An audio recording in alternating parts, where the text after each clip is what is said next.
Good morning, good afternoon to everybody. Welcome again to our weekly podcast show. And today we're lucky enough to have James Cisneros from Meter 22 joining us. This, of course, is being hosted to you by LiveVox. Again, thank you for coming to our weekly show. James, it's a pleasure to have you. Yeah, pleasure to be here. Thank you very much for the invitation. Yeah. So James, you and I have had a pleasure of interacting quite a bit on a variety of topics, but maybe some folks are not as familiar with you and your background as well as Meter 22. Would you mind giving a bit of an introduction in terms of what brought you to Meter 22, but also really your experience in the contact center in the financial services industry prior to this point? Got it. Yeah. So Meter 22, I've been here for 2 years as of April. We are a strategy consulting firm, and it has an arm that I'm under, which is the technology implementation and process improvement arm. Before that, I was the Senior Vice President of Strategy and Analytics for a financial services company. So this financial services company had call centers. They would do loan servicing. So part of that role was involved organizing and designing the architecture for the technology. It involved kind of a mini internal consulting group. So people would come to the group and say, look, we have to do things like a modification plan. How do we do that given the technology that we have, the systems that we have? You know, who needs to do that? What does that process look like? That would kind of reside there. And then there was more of the reporting team. So generating the analytics around it. So everything kind of rolled up into that. So it was call centers. We, part of that group opened up a nearshore call center in Montego Bay, Jamaica. So it did that for a long time, and we're just kind of looking for something new to do. And this was exciting because it would get to do those same, I was excited about doing kind of the problem solving with technology and helping people design and implement. And you know, that problem exists for everybody. So this opportunity, what Meter 22 gets hired to do is help, you know, different companies, financial services, healthcare. We have some retail, manufacturing, and everybody kind of runs into the same kind of problem, which is, you know, here's what we have, here are the tools that we have, here's the thing that we're trying to accomplish, and what's the best way to get that done? And sometimes they need help with that, either through just capacity constraint. You know, we have our full-time jobs and we don't have somebody to just pay attention to this. And sometimes it's a knowledge constraint. Hey, somebody who's done this before help us out? And so that's why we get called, and that's why we get called to help. So we work with LiveVox. Is a project. Well, we worked with them in my prior life, but then even just on the consulting side, you and I met, Boris, with a financial services company here in Dallas, Texas, that was using LiveVox. And just needed some help with the configuration and how does this fit with just the rest of the tools that we have here, you know, for the client. And I think you and I, you know, your team worked, they were great, and we got them up. In fact, I think they upgraded 2 times within the next 4 months after that project. Once everything was configured, they were up and running. And so, yeah, that kind of project is what we've been helping with. And we work with your team to get that done. So, yeah. So like some pretty, you know, exciting times, some pretty challenging times for a lot of people in the financial services industry, I think, James, as you mentioned. And I think you guys are working on a lot of optimization projects. But, you know, James, to be frank, that's got to be very difficult in an environment like this. You know, I think, you know, your model is a nicely sort of proven, tried and true model. You go on site, you understand the business process and flows of people in an operations center. You can document those processes. That has now fundamentally changed. I mean, nobody's going on site. The people in the contact center are not on site. The people that are doing fulfillment are no longer on site. How do you deliver, or how do you think about a delivery of a project now in a remote setting? Yep. So we'll use a very specific case here. Yep. So we finished a project involved with the PPP program. So the Payment Protection Program went live April 3rd. So a local bank here in Texas called us up. The COO called us up and said, look, we're about to have this PPP program launch, and it's going to be very popular. Right. At the time, we didn't know it, but that first wave ran out in 13 days, and the SBA processed 14 years worth of loans in those 13 days. So this is a company that says, look, we're going to have to get really good at what we do, right? We're going to go 14 years worth in 14 days, in 2 weeks. We're going to have to make everything very, very fast, very efficient with the same amount of people we have. And nobody can come on site, right? Nobody can be there. So what we started with, and what we try to typically do with any project, is at the very top, the leadership has to be on board. So what we just started to spin up and said, look, we're going to need, it's going to be a little painful at first, but we're going to need everybody to just get on a phone call and make sure we're all on the same page here. Because with the remote comes, there's no, you lose the ability to kind of pop in, which sometimes can drain on you, but, so you lose that ability. So we just needed to make sure that everybody was on the same page. So communication channel is kind of the biggest one. How do we communicate, and how often? And hopefully the answer is you communicate almost every single day in those cases where things are spinning up fast. So we typically try to make sure that we nail down communication, how often and who's it with, and make sure that we hold everybody accountable to that. And it really starts with the leadership within the client. So if we can get that locked down, that really makes things a little easier going forward. Yeah, I love your notion of sort of establishing that cadence, and also establishing that buy-in, because as you know, and you guys know very well, having executive level support for an initiative, I think, is really, really important.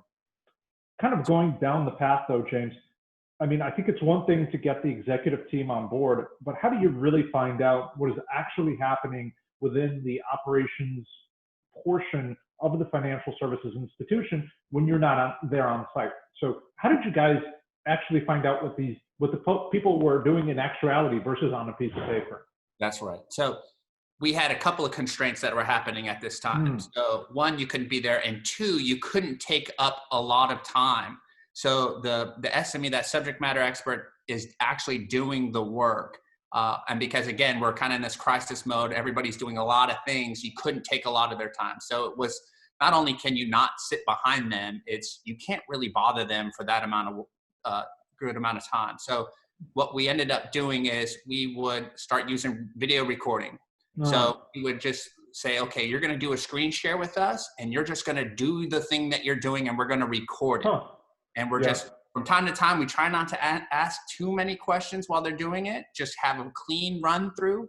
And then a second time where we kind of ask questions, but video recording. And then we take that back in our internal team, and we watch it over and over again, structure the questions so they're not piecemeal, and then go back. But we did that with every single one of the SMEs that we did, so that we didn't have to take up a lot of their time. So if they had a task that took 30 minutes, we just, hey, we're just going to take this 30 minutes. It's going to be running in the background anyways. You're kind of doing a share screen thing. And so we did that over and over and over again with just our normal presentation tool. But that's how we did it. And that ended up just being very helpful, because it didn't take up any of their time.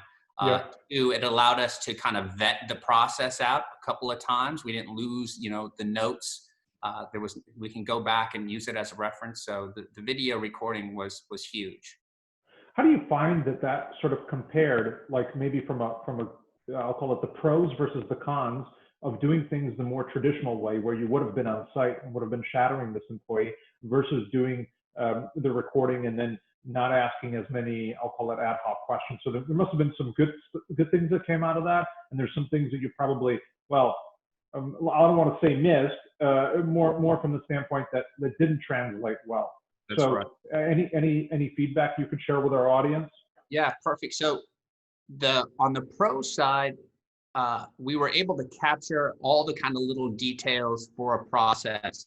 And again, our internal team was all remote too. So it allowed us to kind of rehash. Everybody can go watch it on their own and then come back, and we would meet and go over it that way. So that was nice, because within that process, nothing was missed for that. What does get hard to track is generally the person that's doing the job, they're going to pick a case that's kind of the ideal case. So what you miss are the exceptions, and that's really hard. If you're spending generally, you're going to sit behind somebody.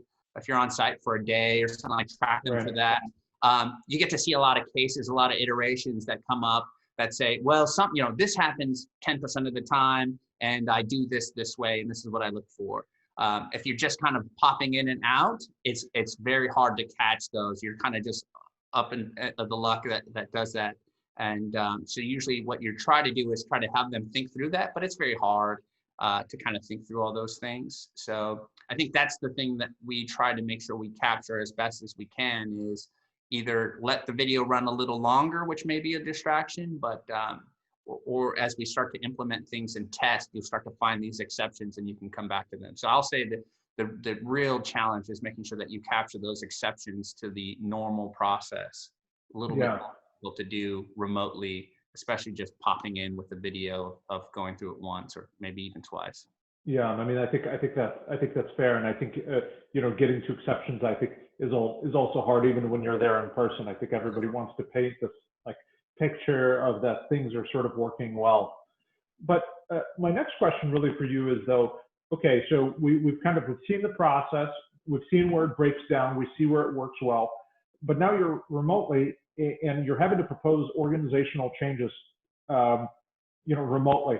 And I think it's one thing to have a very personal conversation and to say, hey, look, there's some things that are fundamentally broken here.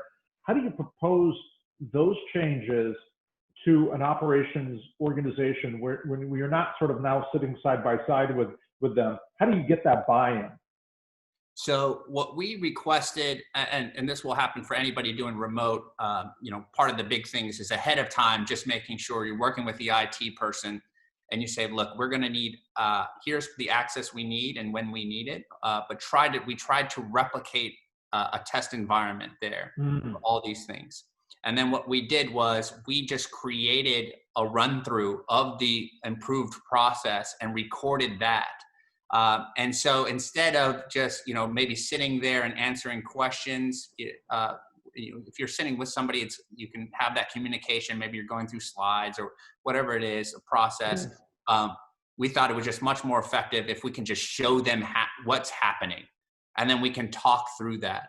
That was just much more effective of a place, because then you can actually get their attention, because they're watching something actually happen and they're taking notes. So that's what we would do, is we would run through the process. We would build exactly what we needed to do. We would record it happening, and then we would show that, and that's what the meeting would be going over. So instead of going through discussions, we had to kind of get a little bit faster, turn around that kind of test environment and development time so that we could actually show it. And I think that was one of the keys of being able to move forward, is we had something we could show them, and then we can tinker with it along the way. But I think we just had to be fast turnaround, so that's what we were showing versus walking through flow diagrams or process diagrams. You just had to actually show it in action. No, that's great. I think that's really smart. I think people always react to a new process or visual stimulant, such a big thing. That is really, really smart. But now I think as I think about that a little bit now down the line, now you have to get to the point of implementing that particular process. And I can only think of a couple of the challenges, because we're always used to functioning in a centralized environment where you go out, you train 20 people, they're all in the same spot, something works, something doesn't, you're right there, you're helping them out. Every one of those 20 people are now remote. How do you implement the new process, and how do you train the new employees? Like what tools or better yet, like what process did you use to ensure that your implementation of the new process went well? Yeah. So the videos, again, is a big step in documentation. Good for anything, but the videos really is what it's going to take, because people need to just see it over and over again. And I think giving access to that development site too, because there's kind of, if somebody's sitting over the shoulder, they can kind of pick it up, but you really need them to just do it. And I think that's just true across any kind of training implementation. You need them to just do it over and over again. And that's really how people get trained and get a little bit better at the things that they need to do. And so that's what we would do. So we also chunked it up a little bit by, we had just teams. So one team would continue to do it the old way, and then we would parse it out and say, okay, this group here, which is a little smaller group, we're going to train them. They would start to do it. And then as they got comfortable, they would, they can help get on board. So that way, instead of having to, have a classroom of 30 people, we had a classroom of, 8. Got it. That way they caught on. We can answer questions a little bit more effectively, and then rolled out across the board. That's how we did that for them. And I think that worked for that particular case. Interesting. Anything that you found out that you would love to share with our audience in terms of how do you train, or how people adapted to this, given the fact that they were remote now? Yeah, I think the biggest thing was the buy-in piece of it, making sure people understand the why. So, and that's a big part for any of the implementations that we do is why are we doing this? We were doing it the old way. It always worked. Why are we doing it? And so showing them this is why we're doing this, and getting them comfortable. And then also trying to be as upfront as possible of, here are the heartaches. Here are the things that are going to be harder, and maybe a little bit more frustrating at first, that will take time. I think if you can get those up ahead of time, like this is going to be the part that's a little sticky for you, because it's new. But once you get over that, we'll be fine. I think that giving them that heads up, acknowledging that things are going to be a little bit, just don't sugarcoat everything. Just let them know, hey, this is the hard part. So let's spend a little bit more time on it. I think people appreciate, giving them that heads up, and making sure that you understood that you're about to create some interruption. Those are the big pieces. Got it. And so I think what you're saying, and I'm kind of reading in between the lines, correct me if I'm wrong, James, what you're really saying is that traditionally, sort of buy-in is more often than not achieved at the executive level, but then it doesn't trickle down to the people actually doing the work. And so what you're proposing is that more so now than ever, you really need to ensure that buy-in is all the way from the top level of an organization down to the people that are doing the work, and that they understand all of the pros and the cons in the process, and maybe some cons more so than pros that they're going to have to get over, or they're going to have to work around, and then that's commonly, that's a point that I think the reason I'm highlighting that is I think that's a point that people missed based on what you're saying. Yes, people only give the pros because that's the selling point, and they're generally the executive team they're smart, they're knowledgeable, so they made the decision because their pros outweigh the cons. But don't deny that there are these downsides or just these hurdles that are needed you can overcome them, but they're going to be there, and just people need to just point them out, and people will generally be okay with it. We run into this a lot, and as long as you point them out there, people say, okay, well, we'll handle it when we get to that one, and right. Move on. So, yeah. What I find pretty interesting is that we're kind of getting into this, I'll call it this new normal, just because, people were people were of course working remotely. Some people were starting to return back to the office. Maybe we won't be all returning back to the office as quickly as we thought, given the latest news and kind of how things are generally going. But I think what's important about your particular topic and what you guys are doing is the fact that many organizations are going to need to essentially learn how to roll out optimization projects in a non-centralized fashion, meaning with people working remotely, whether they're project managers, executives, or actually people in operation centers. And so people are about to get started with that, because everybody's adjusting to this. You can't put your operations on hold for too much longer.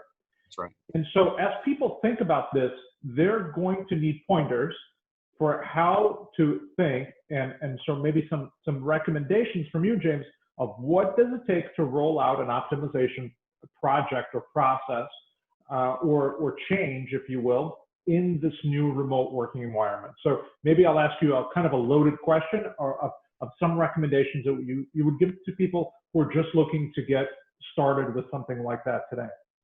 Yeah, so on the remote piece, I think one of the big pieces is having somebody, and generally it's going to be somebody in IT that's kind of the go-to remote systems czar, somebody who understands how these pieces are working together.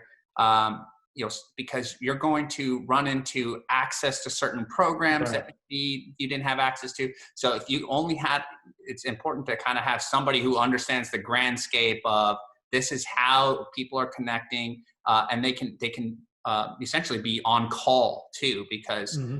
you're going to have you're going to have pieces and times where your connectivity is lost, or hey, I'm supposed to have connectivity to this thing over here and I can't find it.